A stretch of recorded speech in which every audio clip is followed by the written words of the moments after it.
Hello dear students, once again welcome you all to your online platform of NOS Vision Point और मैं हूं आपके साथ आपकी केमिस्ट्री मेंटर केपी मैम। तो चलिए केमिस्ट्री की जर्नी को स्टार्ट करते हैं और आज क्या हम डिस्कस करेंगे, चलिए उसके बारे में बात करेंगे। पर पहले हम क्या कर रहे थे उसके बारे में थोड़ा जान लीजिए। हम लोग डिस्कस कर रहे हैं मॉड्यूल 2 केमिस्ट्री के चैप्टर नंबर 2 को, जो है आपका एटॉमिक स्ट्रक्चर, और इसका लेक्चर नंबर 9 आज हम डिस्कस करेंगे। और इससे पहले के 8 लेक्चर को ज़रूर आप देखिएगा सो दैट आप केमिस्ट्री जो है इसकी एटॉमिक स्ट्रक्चर जो है इसको और अच्छे और बेहतर ढंग से समझ सको। तो चलिए स्टार्ट करते हैं। आज का हमारा ऑब्जेक्टिव क्या रहेगा, आज हम क्या सीखने वाले हैं ये जान लेते हैं। तो आज हम सीखने वाले हैं अबाउट द इलेक्ट्रॉनिक कॉन्फ़िगरेशन, ठीक है, कि इलेक्ट्रॉन्स की जो फिलिंग है वो किस तरह से होती है और इससे रिलेटेड कुछ हमारे पास प्रिंसिपल्स हैं जिनको हमें ध्यान रखना होगा हमें अपने इलेक्ट्रॉन्स को प्लेस करने के लिए। पर इससे पहले अगर हम बात करते हैं तो प्रीवियस लेक्चर में हमने क्या किया था, तो प्रीवियस लेक्चर में हमने बात की थी अबाउट द क्वांटम नंबर्स, ठीक है। तो क्वांटम नंबर्स के बारे में हमने बात किया था जो इलेक्ट्रॉन्स की मैक्सिमम पॉसिबिलिटी है, जहाँ पे इलेक्ट्रॉन्स हमें मिल सकता है उसके बारे में बताता है। तो ये जो क्वांटम नंबर था तो इसमें हमने बात की थी प्रिंसिपल क्वांटम नंबर की, एजिमुथल क्वांटम नंबर की, मैग्नेटिक क्वांटम नंबर की, और किसकी बात की थी, स्पिन क्वांटम नंबर की बात की थी। तो अगर आपके पास कोई भी इंफॉर्मेशन है, आपको पता है कि आपका इलेक्ट्रॉन फॉर एग्जांपल अगर 4s में है, तो इससे आप इस इलेक्ट्रॉन के बारे में ये चारों चीज़ों को आसानी से बता सकते हो, ठीक है। तो अगर आपको पता है ये 4 शेल में है तो इसका मतलब आपके पास n की वैल्यू जो है वो 4 है। और अगर आपको पता है कि सब शेल आपका s है तो l की वैल्यू जो होगी वो क्या हो जाएगी, वो हो जाएगी 0। और अगर मैग्नेटिक जो नंबर क्वांटम नंबर है वो क्या होगा, वो भी क्या हो जाएगा, 0 हो जाएगा, क्योंकि मैग्नेटिक क्वांटम नंबर की जो वैल्यू है वो डिपेंड करती है कहाँ से, -l से लेके वो वैल्यू ऑसिलेट करती है कहाँ तक, +l तक, ठीक है।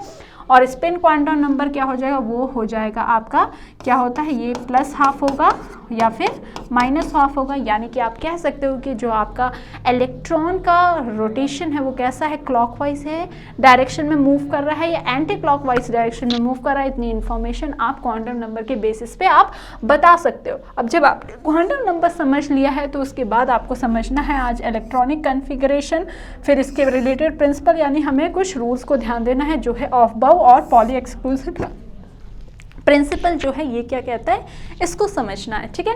तो चलिए स्टार्ट करते हैं। तो सबसे पहले बात करते हैं कि इलेक्ट्रॉनिक कॉन्फ़िगरेशन का मतलब क्या होता है, ठीक है। तो बचपन में, यानी कि बचपन में हम कह रहे हैं कि केमिस्ट्री की बचपन में, ठीक है, तो केमिस्ट्री के बचपन में जो आप पढ़ते हो इलेक्ट्रॉन की फिलिंग, जो बेसिक हम लोग ध्यान देते हैं वो क्या है, हम लोग बात करते हैं शेल में फिलिंग की, ठीक है। तो अगर आपके पास कोई भी फॉर एग्जाम्पल मैग्नीशियम है तो मैग्नीशियम क्या हो जाएगा, Mg हो जाएगा, ठीक है। पहले फील लेते हैं कि क्या हमें पढ़ना है और क्या यहाँ पे समझना है, ठीक है। तो मैग्नीशियम की अगर बात करें तो इसका एटॉमिक नंबर जो है वो बच्चे क्या है, यहाँ पे 12 है, ठीक है। तो अगर हम इसको फिल करते थे, यानी कि 10th लेवल पे अगर हम ध्यान दें तो हम लोग क्या करते थे, हम लोग फिल करते थे कि हमारे पास K शेल है, L शेल है, M शेल है, और इसी में हम फिल करते थे 2, 8 और क्या करते थे 2, यानी कि क्या है 2, 8, 8, 18 वाला रूल अप्लाई करते थे और उसी के अकॉर्डिंग इलेक्ट्रॉन की यहाँ पे हम फिलिंग करते थे, ठीक है।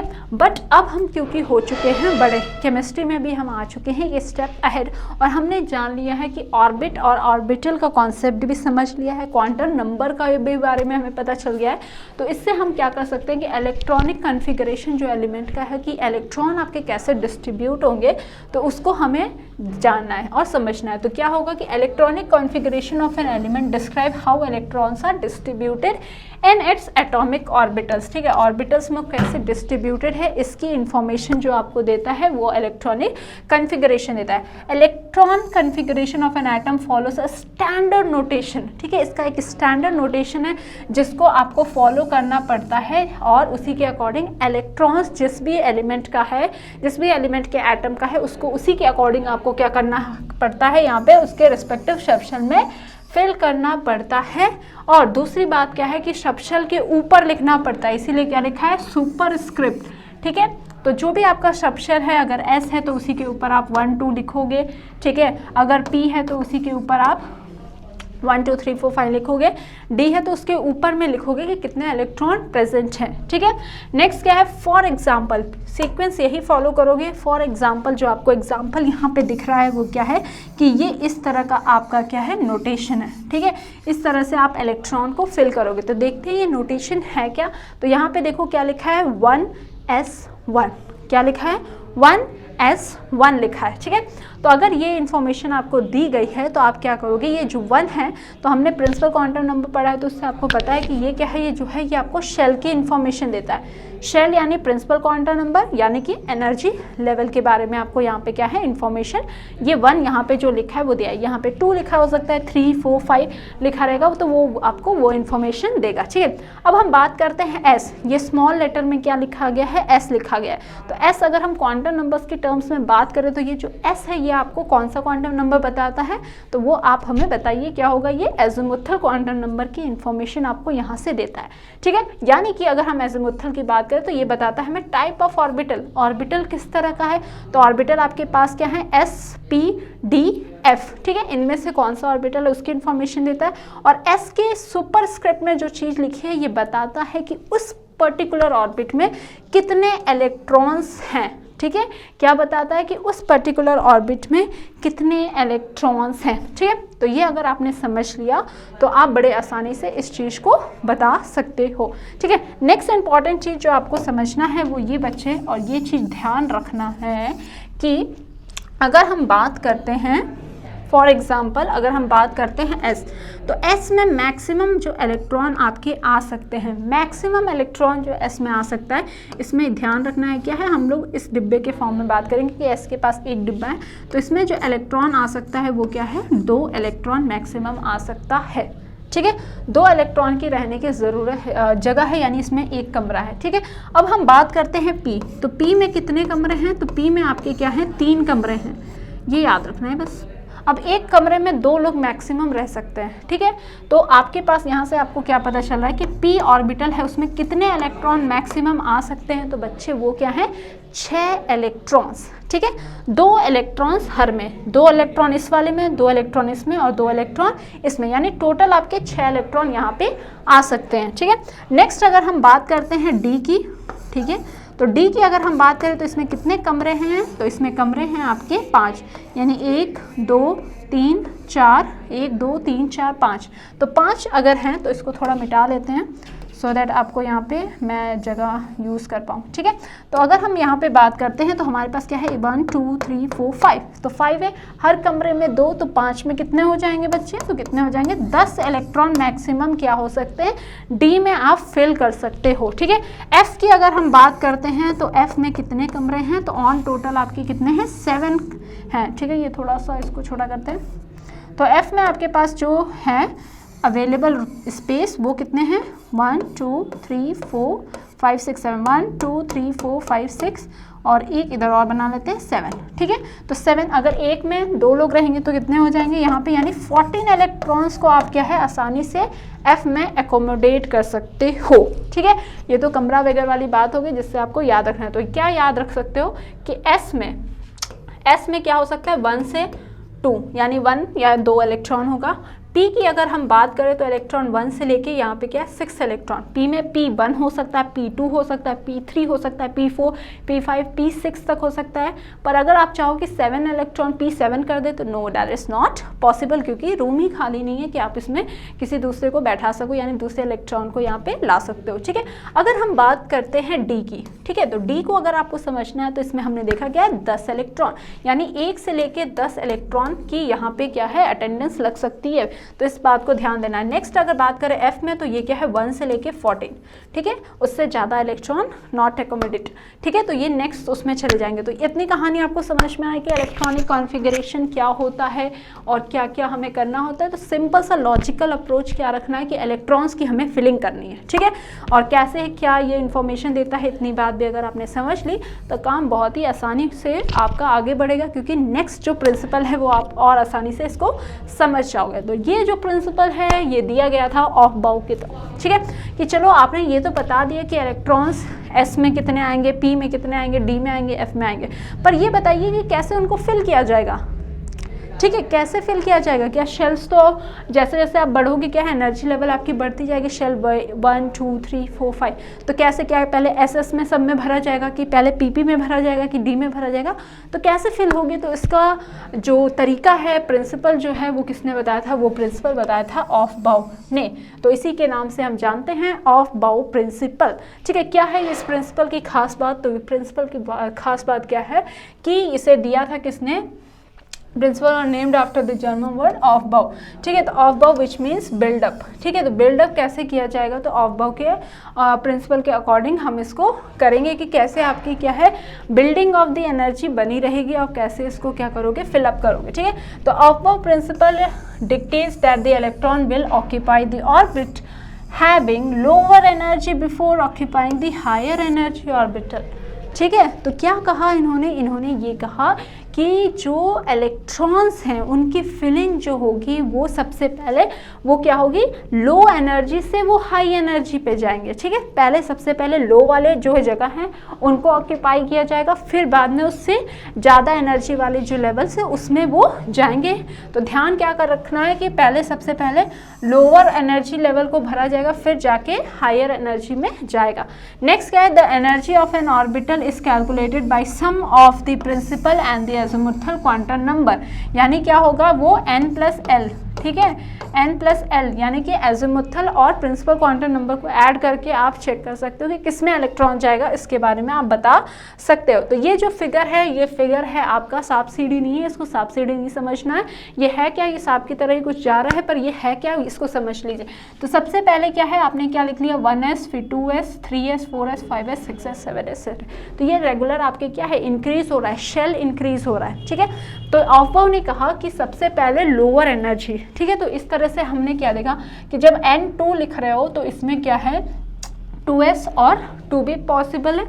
ठीक है, सेकेंड शेल में आपके क्या है s और p ऑर्बिटल पॉसिबल है। अगर हम n की बात करें 3 हो जाएगा तो क्या है s p d तक पॉसिबल है। 4 में क्या हो जाएगा s p d f। ठीक है, तो इस तरह से आपका क्या है ऑर्बिटल अरेंज होगा। तो जो आप फिलिंग करोगे वो कैसे होगा? तो वो सबसे पहले 1s में करोगे, फिर 2s में जाओगे, फिर किस में जाओगे 2p में। ठीक है, तो इसी तरह से आपका क्या है जो एनर्जी का लेवल है। ठीक है, इसको बच्चे आपको करना पड़ेगा ध्यान, क्योंकि ये है बहुत काम की चीज़। ठीक है, वेरी इंपॉर्टेंट चीज़ है कि इस तरह से आप फिलअप करोगे। तो सबसे पहले क्या होगा? सबसे छोटा एनर्जी 1s आएगा, फिर 2s, फिर 2p, फिर 3s, फिर 3p। ठीक है, यहाँ तक कोई दिक्कत नहीं है। 1s, 2s, 2p, 3s, 3p। अब अगर आप देखते हो p के बाद देखो इस ऑफबाउ प्रिंसिपल के अकॉर्डिंग क्या हो रहा है, p के बाद क्या आना है 4s आना है। ठीक है, तो लिखने में तो आप कुछ भी लिख दोगे, पर आपको याद रखना है कि इलेक्ट्रॉन्स की फिलिंग सबसे पहले किस में होगी? क्या वो डी में होगी कि s में 4s में होगी? तो सबसे पहले जो फिलिंग होती है वो क्या होगी? लोअर एनर्जी, यानी कि पहले किस में होगी? 4s में होगी। ठीक है, 4s के बाद जाएगा क्या 4d। तो पहले 4s आएगा फिर 4d आएगा। क्यों? क्योंकि 4s की एनर्जी लेवल क्या है बहुत ही कम है। अगर आप इसको किससे रूल से अकॉर्डिंग करोगे तो n+l रूल क्या है वो भी हम लोग अभी डिस्कस करेंगे, या फिर चलो यहीं पे करते हैं सो दैट आपको यहाँ पे ही क्लियर हो जाए। तो अगर हम बात करते हैं यहाँ पे 3d और 4p, तो हम बोलते हैं क्या कि अगर आपके पास 3d है और एक आपका ये 4p है। ठीक है, अब देखो यहाँ पे अगर 3d में अगर आप n देख रहे हो तो क्या है बच्चे 3 है। d क्या हो जाएगा?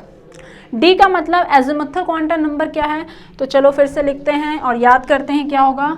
अगर 0 है तो s, 1 है तो p, 2 है तो d और 3 है तो f। ये क्या है l की वैल्यू है, इसको हमें ध्यान रखना है। ठीक है, तो अगर d है तो ये क्या हो जाएगा प्लस क्या करोगे बच्चे 2। तो आ क्या रहा है n+1 क्या आ रहा है 5 आ रहा है। ठीक है, कोई बात नहीं है, अच्छी बात है 5 आ रहा है।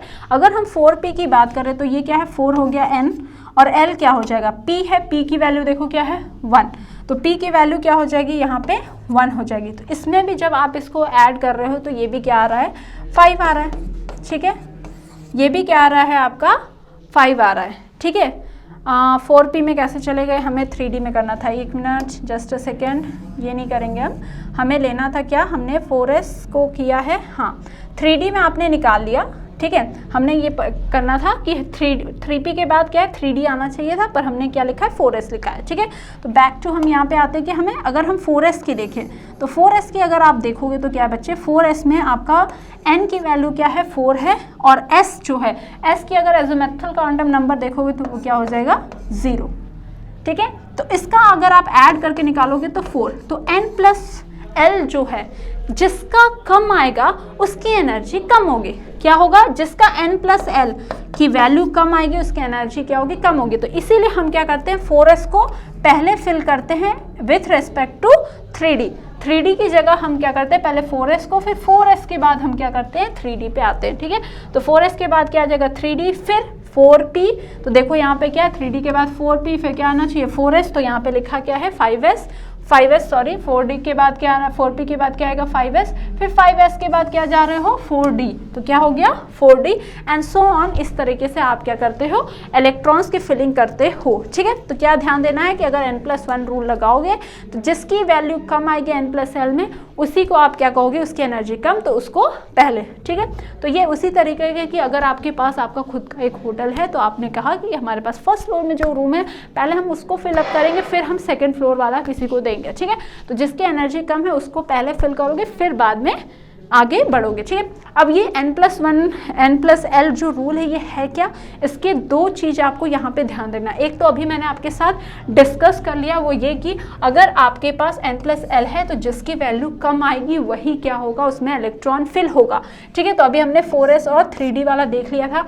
दूसरा एग्जाम्पल क्या है, आपके पास 3s और 3p, तो 3s में n दोनों का 3 है, l की वैल्यू चेंज हो गई, 3s में क्या है 3 और इसमें क्या है 4, तो ऑब्वियसली जिसकी वैल्यू कम होगी वो पहले फिल होगा, तो इलेक्ट्रॉन सबसे पहले किस में जाना पसंद करेगा, जिसमें कम एनर्जी होगी, फिर बाद में ये क्या होगा इस वाले में जाएगा। ठीक है, और अब दूसरा जो रूल है ये तो पहला हो गया n+1 का, और ये जो दूसरा है इसको ध्यान से सुनना और समझना है। वो क्या है कि अगर दो शेल ऐसे हैं जिनकी सेम वैल्यू आ रही है, n+l ऐसा भी हो सकता है कि दोनों का क्या है सेम आए, तो हम किसको प्रेफरेंस देंगे, तो हम उस समय प्रेफरेंस देंगे उसको जिसका सब शेल का क्या होगा n की वैल्यू सबसे कम होगी, उसी को हम पहले फिल करेंगे। क्या समझा, अगर n+l की वैल्यू कम है तो उसमें फिल होगी, पर अगर बराबर आ रही है दोनों की तो हम उसमें इलेक्ट्रॉन को भेजेंगे, उसमें इलेक्ट्रॉन जाएगा जिसमें n की वैल्यू यानी प्रिंसिपल क्वांटम नंबर क्या होगा कम होगा। फॉर एग्जांपल अगर हम बात करते हैं 2p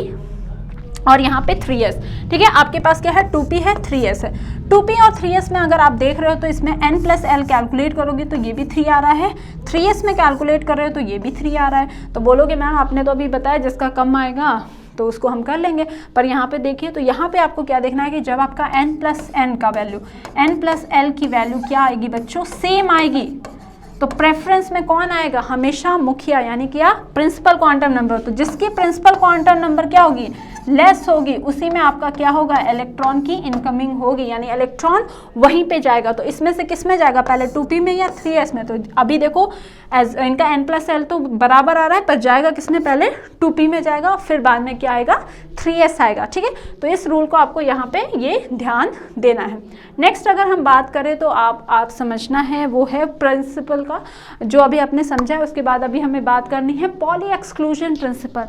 ठीक है, तो अभी हमने ऑफबाउ के अकॉर्डिंग इलेक्ट्रॉन्स को भरना सीख लिया, बेस्ड अपॉन क्या, बेस्ड अपॉन एनर्जी। ठीक है, एनर्जी के अकॉर्डिंग कैसे हम फिल कर लेंगे इलेक्ट्रॉन्स के, उसके बारे में जान लिया। अब नेक्स्ट जो इम्पॉर्टेंट इलेक्ट्रॉन फिलिंग में जो प्रिंसिपल है वो है आपका पॉली एक्सक्लूजन प्रिंसिपल। ठीक है, पॉली एक्सक्लूजन प्रिंसिपल ने क्या कहा, पॉली ने क्या कहा, उसके अकॉर्डिंग क्या है, वो ये है कि maximum of 2 electrons each having opposite spin can fit into the orbital। Simple अगर हम कहें तो इन्होंने ये कहा कि कोई भी दो इलेक्ट्रॉन का क्वांटम नंबर, चारों के चारों क्वांटम नंबर कभी भी सेम नहीं हो सकते। क्या बच्चों क्या कहा, इन्होंने ये कहा कि no two electrons in the same atom, कोई जो भी दो इलेक्ट्रॉन हैं उन of the same atom have the same value of all 4 quantum number. इसका मतलब क्या है कि कोई भी दो इलेक्ट्रॉन अगर आपने चूज किया, आप सोचोगे कि उनका क्वांटम नंबर दोनों का सेम होगा, तो ये पॉसिबल ही नहीं है। ठीक है, यानी उसमें कुछ ना कुछ क्या होगा, चेंज होगा या डिफरेंस होगा, कुछ ना कुछ अंतर होना ही चाहिए। तो इसी की वजह से इस लॉ को हम क्या कहते हैं, पॉली एक्सक्लूजन प्रिंसिपल के नाम से जानते हैं, जो कहता है कि दो इलेक्ट्रॉन के पास same set of quantum numbers नहीं हो सकता। नेक्स्ट क्या है, यानी कि हम कह सकते हैं principal azimuthal magnetic moment are the same for the two electrons must they have spin different. तो इसका मतलब क्या समझा, हो सकता है उनका azimuthal quantum number, principal quantum number और मैग्नेटिक क्वांटम नंबर है वो सेम हो, पर उनका स्पिन जरूर क्या होगा, अलग होगा। ठीक है, यानी उनके चारों जो क्वांटम नंबर हैं जो कि n, m, l और s है, ये चारों के चारों क्या होंगे, अलग होंगे। अगर कोई तीन भी सेम है तो चौथा जो है वो तो क्या होगा, अलग होगा।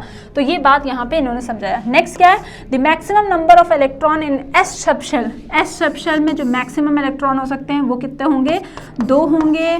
p में कितने होंगे, 6 इलेक्ट्रॉन होंगे। और D में कितने होंगे, 10 इलेक्ट्रॉन होंगे। और F की अगर बात करें तो F में कितने हो सकते हैं, 14 इलेक्ट्रॉन हो सकते हैं। तो ये मैंने आपके साथ अभी इससे पहले ही डिस्कस किया। तो पॉली एक्सक्लूजन प्रिंसिपल आपने समझ लिया कि कोई भी दो इलेक्ट्रॉन के सेम क्वांटम नंबर्स कभी भी नहीं हो सकते, कुछ ना कुछ अंतर होगा। तो ये था हमारा पॉली एक्सक्लूजन प्रिंसिपल। नेक्स्ट हम जानते हैं कि जो अगर हमने ये दो लॉ जो हैं, प्रिंसिपल हैं, ये बहुत ही इंपॉर्टेंट है for writing down the electronic configuration of any of the atom. किसी भी एटम के इलेक्ट्रॉनिक कॉन्फ़िगरेशन के लिए ये दोनों लॉ आपको आना ज़रूरी है।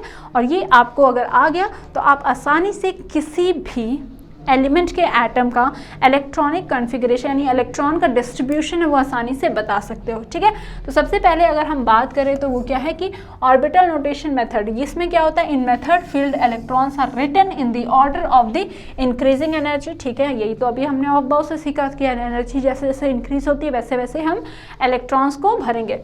The respective electrons in then indicated by the subscript, sorry subscript नहीं, सुपरस्क्रिप्ट। ठीक है, ऊपर हमें लिखा जाता है as shown in the example given below. जैसे कि फॉर एग्जाम्पल हमारे पास ये नाइट्रोजन है, तो नाइट्रोजन जो है वो क्या है, N है, एटॉमिक नंबर क्या है 7। अगर हम अपने प्रीवियस क्लास के यानी कि बेसिक जो हम कैसे फिलिंग करते हैं तो वो क्या होता है 2 और 5 फिल करते हैं, पर हमें ये से नहीं फिल करना है। अगर आपके पास क्वेश्चन आता है कि इलेक्ट्रॉनिक कॉन्फ़िगरेशन लिखिए तो ये लिख के मत आ जाना, ये क्या हो जाएगा, गलत हो जाएगा।